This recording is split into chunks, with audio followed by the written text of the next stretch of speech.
বিসমিল্লাহির রহমানির রহিম। সরকার করছে অন্তর্বর্তীকালীন সরকার সংস্কার সংস্কার, কিন্তু দেখা গেল কমিশন হয়েছে। এই কমিশনের কোনো দরকার ছিল না। সরকার করে দিবে একটা কমিটি, যেই মন্ত্রী পরিষদ আছে বা তার সহযোগী আরো কিছু লোকজন নিয়ে, যারা এক্সপার্ট, তাদেরকে নিয়ে প্রতি 7 দিন অন্তর অন্তর অর্ডিন্যান্সের মাধ্যমে সংস্কার কাজটা সম্ভব হয়ে যেত এই 9 মাসে, কিন্তু হয়নি।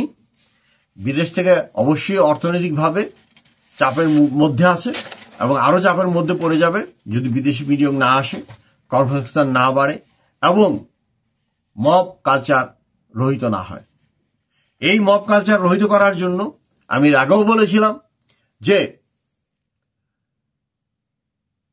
সামরিক বাহিনী এবং বেসামরিক পুলিশ বাহিনী বা অন্যান্য বাহিনী বা বিজিবিতে আমাদের অন্তত 5 থেকে 6 লাখ, অন্তত আমার বাংলাদেশ মানব জোট 5 থেকে 6 লাখ লোক নিয়োগ দিত।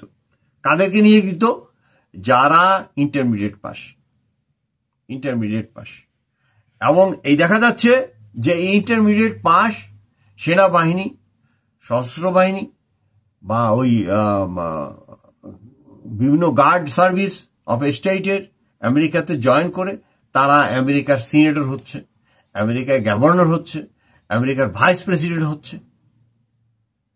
তবে আমাদেরকে এই যে জনসংখ্যাকে জনশক্তিতে পরিণত করতে হবে। প্রাথমিকভাবে এসএসসি বা ইন্টারমিডিয়েট পাশের সাথে সাথেই তাদেরকে উদ্বুদ্ধ করতে হবে বাহিনীতে 1 বছর স্বেচ্ছাশ্রম দেওয়ার জন্য বা নিয়মিত বাহিনীতে জয়েন করার জন্য। 1 বছরের ট্রেনিং এর পরেই তাদেরকে বিভিন্ন কোর্সের মাধ্যমে যাচাই বাছাই করা হবে যে কে কোনটার জন্য উপযোগী। বিভিন্নভাবে তাদেরকে পর্যায়ক্রমে যাচাই বাছাই করতে হবে যে কে কোন ইয়েতে উপযোগী।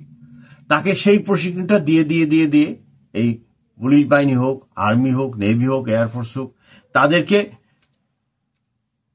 যত পারা যায় ব্যাচেলার ডিগ্রি টেকনিক্যাল সাবজেক্টগুলোতে দিয়ে দেওয়া। এটা অবশ্যই আমাদের করতে হবে এবং বিদেশে যাতে যাইতে পারে তার উপযোগী করে গড়ে তোলা। দেশ তো চাকরি নাই, 5 লাখ লোক হয়তো মবের মতো ঘুরে বেড়াইতেছে। I am sorry for my language. দেখা গেল যে তারা স্কুলে যাচ্ছে না, ক্লাস করতেছে না, ভার্সিটি যাচ্ছে না, তাই আমি কি বলবো, রাস্তা দিয়ে ঘুরতেছে। তাদেরকে কাজে লাগানো হইল না। এবং যাই কিছু আন্দোলনের জন্য আন্দোলন করতেছে, যা কিছু করতেছে তা 5 লাখের বেশি না, বেশি লোক না। তবে কি করা যাবে? এইদেরকে কাজে লাগাতে হবে। প্রথমে নিয়ম শৃঙ্খলার ভিতরে নিয়ে যেতে হবে যে কি করা যাবে কি করা যাবে না। কাজে এদেরকে এই 5 লাখ থেকে 6 লাখ লোক যারা ইন্টারমিডিয়েট পাস বা এসএসসি পাস, তাদেরকে অন্তত 1 বছর একটা ট্রেনিং এর ভিতরে নিতে হবে। নিয়ে কে কোন কাজের জন্য যোগ্য তাকে আমেরিকার স্ট্যান্ডার্ড অনুযায়ী আমাদের ওই যে মানুষের মাথায় খেয়াল থাকে বুয়েটে ঢুকবে, ঢাকা ইউনিভার্সিটি ঢুকবে। আরে বাবা, পড়বাটা কি? পড়তে হবে তোমাকে টেকনিক্যাল, তোমাকে ইঞ্জিনিয়ার হতে হবে। প্রথমে টেকনিশিয়ান হও, তারপরে তাকে ইঞ্জিনিয়ারিং এর ডিগ্রিটা দাও। ব্যাপারটা এইরকম। কাজ করো, শেখো এবং ডিগ্রি অর্জন করো। ইজি। আমেরিকার মতন তুমি কোনটা করছো, এই সাবজেক্ট করছি, তাহলে তোমার এইটা হয়ে গেছে, ব্যাচেলার ডিগ্রি হয়ে গেছে। কৃষি হয়েছে, বাংলায় হয়েছে।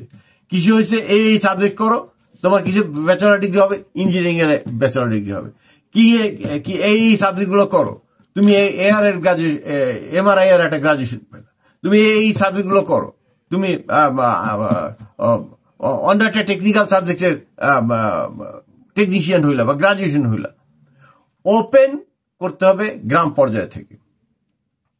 আমি আগেও বলেছি যে 24টা স্টেটে 5 থেকে 9 জন করে মন্ত্রী বা প্রতিমন্ত্রীর যোগ্যতা নিয়ে তারা এই কি করবে, স্টেটের কর্ণধার হবে। তারা সরাসরি ভোটে নির্বাচিত হবে, বিভিন্ন পদে ডাইরেক্ট নির্বাচন করা হবে। এটা আমি আগেও বলেছি। আর কি হবে, ঢাকার যে চাপ, এই চাপের কারণে দেখা গেল যে ঢাকায় যারা আছে তাদের যে বেতন পায়, সরকারি বেতন, সেই বেতনে হয় না। তাই এটা কিভাবে সমাধান করা সম্ভব? ঢাকাতে মাত্র 4টা মিনিস্ট্রি থাকবে, 4টা। সেটা কি কি? স্বরাষ্ট্র, প্রতিরক্ষা, অর্থ এবং আইন। এবং প্রতিটা যে কাছাকাছি যে ডিস্ট্রিক্টগুলো আছে সেখানে মন্ত্রণালয়গুলোকে সরিয়ে দিতে হবে। এর ফলে কি হবে, নতুন শহর হবে এবং এই নতুন শহর টিন শেডে বাংলাদেশ যখন হয়েছিল, আমার এখনো মনে আছে ফাইন্যান্স কন্ট্রোলার এয়ারফোর্সের যিনি বসতেন হাইকোর্ট এলাকাতে একটা টিনের ঘরে বসতেন, এই অফিসটা ছিল টিনের ঘরে। আমাদেরকে যদি জাতি হিসেবে উন্নতির দিকে যাইতে হয় আমাদেরকে জিরো থেকে হিরো হইতে হবে, হ্যাঁ, খরচটা কমাতে হবে। তাহলে গাজীপুরে এখানে নতুন শহর করে ওরকমই জাস্ট গাজীপুর উঁচা জায়গা আছে, বিজ্ঞান প্রযুক্তি পরিকল্পনা তথ্য মন্ত্রণালয় বিমান ও পর্যটন মন্ত্রণালয় শিফট করে দেওয়া হোক, সরাই দেওয়া হোক। মানিকগঞ্জে পদ্মার পাড়ে প্রচুর জায়গা আছে এখনো, এখানে ডাক তার সড়ক ও রেলপথ, জ্বালানি ও খনিজ এবং ভূমি মন্ত্রণালয় ট্রান্সফার করে দেওয়া হোক। কোথায়? মানিকগঞ্জে। মুন্সিগঞ্জে সমাজ কল্যাণ ও মহিলা বিষয়ক স্বাস্থ্য ও দুর্যোগ ব্যবস্থাপনা মন্ত্রণালয়, এই দুইটা ট্রান্সফার করে দেওয়া হোক। মানুষ কি করবে? মানুষ সারা বাংলাদেশ থেকে আসবে, এই মন্ত্রণালয়ে যে কাজগুলো আছে কাজটা করে আবার ওখান থেকে তারা চলে যাবে।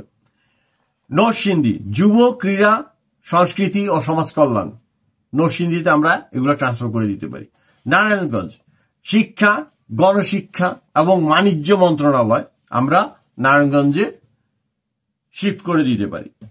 যেহেতু জায়গাতে আমাদের সংকট আছে, কিন্তু ঢাকা শহরকে এই যে অ্যাটম বোমার মতো তৈরি করে রাখা হয়েছে, এটা বহুত আগেই একটা ধ্বংসপ্রায় নগরীতে পরিণত হয়েছে।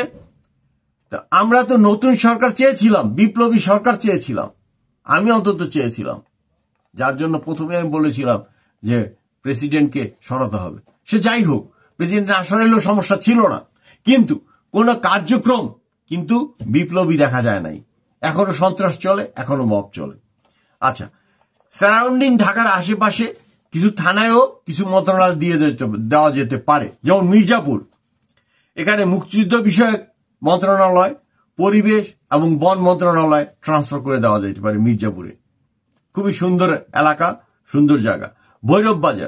ভৈরব বাজারে ঢাকার বাইরে হইল এবং বিখ্যাত জায়গাও বটে, বস্ত্র ও পাট শিল্প মন্ত্রণালয় আমরা এখানে ট্রান্সফার করে দিতে পারি।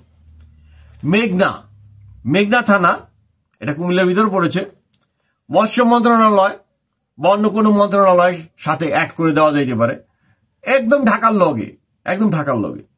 আচ্ছা, পদ্মা থানা দক্ষিণ, এটা শরীয়তপুরে পড়েছে। আবার কি বলি, আবার দেখেন ওই যে স্বৈরাচারের কি গ্রেটার ডিস্ট্রিক্টে পড়ছে, সে যাই হোক, এইখানে একেবারে এই পদ্মার পাড়ে নেচার খুবই সুন্দর, পরিবেশ খুবই সুন্দর। এই পরিবেশে সুশৃঙ্খলভাবে কৃষি মন্ত্রণালয়, স্থানীয় সরকার, পল্লী উন্নয়ন এবং সমবায় মন্ত্রণালয়, এই মন্ত্রণালয় এখানে ট্রান্সফার করা যাইতে পারে। মাত্র 4টা রেখে এই মন্ত্রণালয়গুলো যদি সরায় দেন, এই কি হবে, এই মন্ত্রণালয়ে যারা কাজ করবে তাদের তখন ওই বাসা ওখানে দেখ, এবং যাদের বাসা হবে না তারাও বাইরে কম খরচে থাকতেও পারবে, খাওয়ার সুবিধাটাও পাবে। তাহলে আমার কর্মচারীর যে বেতন সেটা কিন্তু বানানো লাগতেছে না, খালি টিন শেড করে করে এইভাবে ঢাকা শহরের বাইরে পাঠিয়ে দেওয়া। পরবর্তীতে যদি সম্ভব হয় এইগুলাকে নিয়ে একটা সার্কুলার মেট্রো রেল করা যাইতে পারে, এটা সার্কুলার মেট্রো রেল করা যাইতে পারে। কিন্তু আমরা যেভাবে একটা অ্যাটম বোমায় যে পরিমাণ ক্ষতি হয়, যদি কোনো ভূমিকম্প ঢাকা শহরে হয়ে বসে 8 মাত্রার ভূমিকম্প, তবে কিন্তু তার চেয়ে অনেক অনেক বেশি ক্ষতি হবে। এবং আমরা কি করতেছি, এই এক্সপেন্সিভ হয়ে যাওয়ার কারণে আমাদের কর্মচারীরা বা কর্মকর্তারা যেভাবেই বলি না কেন, তারা কিন্তু তাদের দম বের হয়ে যাচ্ছে, এরকম অবস্থা। আর যারা মনে করেন এই সমস্ত স্যাটেলাইট শহরগুলো যদি তৈরি করা যায় এবং তারা যদি অন্তত 15 মাইল 20 মাইলের মতো ছোট একটা বাড়ি করে নেয় তাদের মতো করে, সেখানে শাকসবজি দিয়েও তারা খুব ভালোই চলতে পারবে। আর একটা কি বলেছিলাম, যে দেশটাকে 24টা ভাগে ভাগ করা। এই যে বেসিক জিনিসগুলাম, এগুলাম কিন্তু অনেকে করেছে, অনেক স্বৈরাচার করেছে। আমরা যে এটাকে মহকুমা বলি বা এখনকার জেলা বানাইছি, ওই স্বৈরাচার আইয়ুব খান সে কিন্তু প্রত্যেকটা মহকুমাকে রোড কানেকশন নিয়ে আসছিল। আর একজন স্বৈরাচার, আমি তাকে শ্রদ্ধা করি এখন, তিনি হলেন জনাব হুসেইন মোহাম্মদ এরশাদ। প্রত্যেকটা উপজেলায় কোর্ট পাঠাইছিলেন, কিন্তু দেখা গেল গণতান্ত্রিক সরকাররা এসে সেই কোর্টগুলো লয়ে গেছে আবার জেলায়। হ্যাঁ, তো এই যে শহর কেন্দ্রিক থেকে গ্রাম কেন্দ্রিক করা, এটা পল্লী বন্ধু হোসেন মোহাম্মদ এরশাদ করেছিলেন। কাজে আমাদেরকে যদি নিজেদেরকে বাঁচাইতে হয়, ব্যাপারটা হইল আমরা চিন্তা করি যে না আমি বাঁচবো, আপনি বাঁচতে পারবেন না। ঢাকা শহরকে যে ঘিঞ্জি করছেন, বাঁচতে পারবেন না, কেউ বাঁচতে পারবেন না। যদি ভয়ানক কোনো দুর্ঘটনা ঘটে কেউ বাঁচতে পারবেন না। হ্যাঁ, গরিবরা বরং বাঁচবে, ওই বস্তির ভিতরে থাকে, দালান কোঠা নাই, ওরাও বাঁচতে পারে, তাও সম্ভাবনা কম, কারণ পাশের বিল্ডিং এসে তো ওদের গায়ের মধ্যেই পড়বে। কাজেই এই কাজগুলা অবশ্যই করেন। আর একটা হলো এই যে গ্রেটার যে ডিস্ট্রিক্টগুলো ছিল সেটা হলো প্রত্যেকটাকে প্রদেশ করা, এবং 6টি যে বড় শহর আছে সেই 6টিকে সিটি স্টেট ঘোষণা করা। কেন 2 বছর 3 বছর 4 বছর পার হয়ে যায়, একটা কেসের মীমাংসা হয় না, শুনানি হয় না, প্রিএম্পশনের কেস।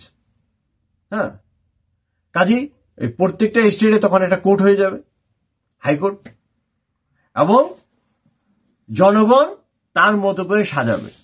ওই এলাকার পুলিশ ওই এলাকার লোকদেরকে দমন করবে। হ্যাঁ, জুরি ডিউটি থাকবে, এবং স্বাস্থ্য খাত তারা তাদের নিজের মতো করে থাকবে। তারা হিসাব করবে যে আমার একটা ব্যাংক করা দরকার, যাতে আমি কি পরিমাণ লোকজন বিদেশে পাঠাইতে পারি, তাদেরকে ফাইন্যান্স করা, তাদেরকে প্রশিক্ষণ করা, এগুলোর জন্য আমার এটা দরকার হয়ে পড়তেছে। এই সেন্ট্রাল গভর্নমেন্ট দিয়ে এখন এটি শুধু জটিলতা বাড়ানো ছাড়া আর কিছুই না। হ্যাঁ, দেখা গেল যে আমার খরচ তো অনেক বেড়ে যাবে, না বাহাদুরি যে করবে তার আসার দরকার নেই রাজনীতিতে। হ্যাঁ, এই স্টেটের যে মন্ত্রী উনি দরকার হয় দেশে তৈরি যে অটোরিকশা আছে, অটোরিকশা চড়ে তারা অফিস যাবেন, অথবা গরুর গাড়িতে যাবেন, অথবা মহিষের গাড়িতে যাইতে পারেন, কোনো সমস্যা নাই। আমার ওই বড় লোক দেখানো 70 সালটা হিসাব ধরেন না, আমাদের ইউনূস স্যার ক্ষমতায় আছে, 70 সাল হিসাব করে দেখুক যে কার কার বাড়িতে 3 তলা করে এই গাড়ি ছিল, 4 তলা করে বাড়ি ছিল, আর 9 তলা পুষ্কিনি ছিল কার কার বাড়িতে। 70 সালে ধরেন, হিসাবটা করেন, ঠিক আছে? আমার যে জনগণ, আমার যে সাধারণ জনগণ, তারা যেই তিমিরে আছে সেই তিমিরে যায়। এখন যদি এই জিনিসগুলো, বেসিক জিনিসগুলো যদি পরিবর্তন না করেন বাংলাদেশ মানব জোটের এই প্রস্তাব অনুযায়ী, তাহলে কি হবে? যেই লাও সেই কদু। আবার কি হবে? অন্যান্য আমলের মতো এই 54 বছরের যে আমল হয়েছে সেই আমল হয়তো এদের যদি ছাটকাট করতে চান, বাদ দিতে চান, নতুন লোক নিবেন, তো আবার এখানে কি হবে? পুরান যারা ওই পয়সা যারা বানায় ফেলছে তাদের কিন্তু কারসার করতে পারে না। ওরা আবার কি করবে? ব্রাইবিং করবে এবং ঘুষ দেবে, ঘুষ দিয়ে আবার ওদের পয়সা ওরা ঠিক রাখবে। নতুন হয়তো এই ছাত্র বা ছাত্রদের সাথে যারা আছে বা তাদের আত্মীয় স্বজন, এখান থেকে আবার 5,000 ফ্যামিলি আবার আসবে, কিছু পয়সা বানাবে, পুষে দাপটের সাথে চলাফেরা করবে কিছুদিন, কিন্তু আবার যেই লাও সেই কদু হবে। কাজে এইখান থেকে যদি পরিত্রাণ পাইতে হয়, এখান থেকে যদি উঠতে হয়, তবে অবশ্যই ডিসেন্ট্রালাইজেশনের কোনো বিকল্প নাই। ওই স্বৈরাচার এরশাদ কিছু ইউজ করছিলেন, 7টা জায়গায় কোর্ট করে দিয়েছিলেন, কিন্তু আমার কথা হলো ভাঙতে যখন হবে একবারেই ভাঙেন, একবারে 24টা স্টেট করেন, দ্যাটস অল। কারণ এমনিতেও দেখেন, আমেরিকার কথা যদি চিন্তা করেন, আমেরিকার পপুলেশন আমাদের দ্বিগুণ, স্টেট আছে কটা? 50টা, আমি সেখানে বলছি 24টা, ঠিক আছে? তা 24টা স্টেট তো আমরা পাই, জনসংখ্যা অনুপাতে পাই। খরচ আমি অন্য এপিসোডে বলে দিয়েছি যে অন্যান্য যারা নির্বাচিত হবেন তারা এমনিতেই কিছু ভাতা পায় সরকার থেকে, ওই ভাতার সাথে আর কিছু ভাতা অ্যাড করতে হবে। আর 5 থেকে 9 জন তাদের স্টেটের সামর্থ্য অনুযায়ী তারা তাদের মিনিস্ট্রিগুলা ভাগ করে নেবে। এবং মিনিস্ট্রিগুলা ভাগ করতে গেলে তাদের তো কিছু কিছু ক্ষেত্রে ওই বড় ধরনের কোনো খরচ থাকতেছে না। হ্যাঁ, তারা শিক্ষা, হেলথ, কৃষিকাজ, এই সমস্ত যে খাতগুলো আছে সেই খাতগুলাই তারা টেক কেয়ার করবে। কিন্তু প্রতিরক্ষা তো তাদের হাতে থাকতেছে না। স্বরাষ্ট্র মন্ত্রণালয়ের কিছু অংশ থাকবে কি বলে ওটাকে, স্টেটের, আর বাকিটা তো সেন্ট্রাল গভর্নমেন্টের কাছেই থাকবে। তারপরে সীমান্ত, এটা সেন্ট্রাল গভর্নমেন্টের কাছে থাকবে। কাজেই দেখা যাবে যে যে পরিমাণ খরচের কথা চিন্তা ভাবনা করতেছেন সেটা হবে না। কাজে টিন শেড ঘরের মধ্যেই শুরু করেন, টিন শেড ঘরের মধ্যেই শুরু করেন। সমস্যা কোথায়? তার দিক নির্দেশনা তো দিতে হবে, কিন্তু 9 মাস কিন্তু পার হয়ে গেছে। এটা একটা দীর্ঘ সময়, এর মধ্যে হয়ে যাওয়ার কথা ছিল। হ্যাঁ, আমাদের প্রিয় এই প্রধান উপদেষ্টা একবার দলও করেছিলেন, কাজেই সেখানে তো একটা আউটলাইন থাকার কথা। কিন্তু আমার কথা হইল যে আসেন, এটা এত দেরি করার কিছু নেই। স্টেট এরশাদ সাহেব বলল আমি উপজেলা করলো, অফিসার নিয়োগ দিয়ে দিল শর্ট সার্ভিসের মাধ্যমে, ডাইরেক্ট করে ফেলাইলো। ঠিক আছে, তো এরকম আমূল পরিবর্তন করতে হলে এরকমই করতে হবে। এবং 26 বছরে যাদের অল্প পয়সা হয়েছে সেগুলাকে প্রথমে বলেন প্রাইমারিলি যে স্টেটমেন্ট যা দাও অ্যাকর্ডিং টু 70, 75, 80 তুলনায় তোমার কত টাকা বাড়ছে, 80% ট্যাক্স দাও, তোমার বাড়ি ঘর সহ করে বেঁচে কিনা, অথবা তোমার সমস্ত সম্পত্তি বাজেয়াপ্ত করে দিব এবং তোমাকে ভাতা দিব যাতে তুমি তোমার বউ বাচ্চা নিয়ে খাইতে পারো, এডুকেশনও ফ্রি করে দিব। তারপরে আর একটা বলেছি যে অনেক শিক্ষা বৃদ্ধি করতে হবে, এবং সেটা একটু আগে বললাম। এবং এরকম না ওই ঢাকা ইউনিভার্সিটিতে একই বেতনে সবাই পড়বে, না, বৈষম্য করতে হবে। বৈষম্য না করলে সমাধান হবে না। 10% রাখেন যারা ফুললি পেইড, মানে তাদের ওই যে গায়ের জামাটা খাবারটাও কিনে সরকার দিবে বা ভার্সিটি দিবে। তার বাকি 40% মেধায় যাবে, সরকার দিবে, ওই শুধু বলে শিক্ষা ফিটা দিয়া তারা পড়ালেখা করবে। আর বাকি যে 50%, বাকি 50% রাখবেন কিরকম ভাবে? হয় তারা লোন করে পড়বে, অথবা তাদেরকে এমন ভাবে তাদের উপরে পড়ার ফি ধার্য করতে হবে যাতে ভার্সিটিগুলা জিরো ইনকাম চলে যায়। জিরো ইনকাম মানে তার আয় ব্যয় সমান সমান হবে, এরকম ভাবে নিতে হবে। আর তাই যদি না করা যায় তো ওই যে আপনার বলে রিসার্চের যে পয়সা সেটা কোত্থেকে আসবে? তো এই 54 বছর তো এরকমই চলতেছে, সরকার দিবে সরকার দিবে সরকার দিবে। আর এখন তো আমাদের দেশে ভাই মানুষ তো সেই ইস্ট পাকিস্তানের মতো ওরকম গরিব নাই। ইস্ট পাকিস্তানের সবাই ফকির নিয়ে আসছিল, সবাই 2টা শার্ট পরতো, 2টা পায়জামা পরে ভার্সিটিতে পাশ করে বেরিত, তারপরে সিএসপি অফিসার হইল। কিন্তু এখন তো তা না। এখন মাশাআল্লাহ ওই যে আমাদের অটোরিকশাটা চালায় তারও ভালো ইনকাম আছে, বাচ্চা কাচ্চা পড়ানোর মতো ক্ষমতা আছে। সে যাই হোক, তবে এই যে সংস্কার, এই সংস্কার এই ধীর শুম্বকের মতো সংস্কার আমরা চাই না। 17 জন মন্ত্রী আছেন এবং আরো বেশি সংখ্যক এক্সপার্ট আছেন যিনি আমাদের মাননীয় প্রধান উপদেষ্টার সাথে কাজ করতেছেন। কাজেই আসুন, আমেরিকার যে শিক্ষা ব্যবস্থা আছে, আমেরিকার যে স্বাস্থ্য ব্যবস্থা আছে, আমেরিকার যে খাদ্য ব্যবস্থা আছে, সেইভাবে জনগণকে উদ্বুদ্ধ করি। আর মিথ্যা কথা আর চুরি, এই জিনিসটাই হলো মেইন সংস্কারের মেইন জায়গাটা দরকার। এই জন্য আসেন, অন্তত সরকারি কর্মচারীদের দিয়ে শুরু করেন। মিথ্যা বললে বা মনে করেন ওই লেনদেনে কাহিনী তৈরি হলে, ঠিক মতো কাজ না দিতে পারলে স্টেট হাত কেড়ে দেন, অথবা সম্পত্তি দেখেন তার কি পরিমাণ সম্পত্তি হয়েছে, ঢোকার সময় কত ছিল, এখন কত হয়েছে, এগুলার সব যদি ওইভাবে যদি আক্রমণটা না করতে পারেন, ওইভাবে যদি এদেরকে বাইট না করতে পারেন, তাহলে সংস্কার কোনো সুফল বয়ে আনবে না। সংস্কার হলো আমার নিজের মধ্যে, আমি সৎ না অসৎ, আমি ঘুষ খাই না খাই না, আমি দেশের জন্য কাজ করব কি করব না, আমি চাকরির সততা রাখবো কি রাখবো না, দ্যাটস দ্য সংস্কার। আমার টাইম হয়ে গেছে, আমাকে জনগণ চায় না, আমি যাই না, জোর করে থাকি।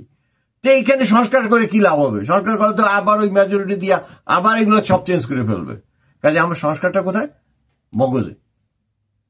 আসুন বোঝার চেষ্টা করি, এবং গণতন্ত্রের বিকল্প কোথাও নাই, এবং এই জন্য সমস্ত কিছু তাড়াতাড়ি করে, যত তাড়াতাড়ি পাওয়া যায় একটা সুন্দর নির্বাচন দরকার হয়ে পড়ছে। আল্লাহ হাফেজ। পৃথিবীর সকল মানুষ সুখী হোক। বাংলাদেশ মানুষের পক্ষ থেকে আমি কাজী মোশাররফ হোসেন।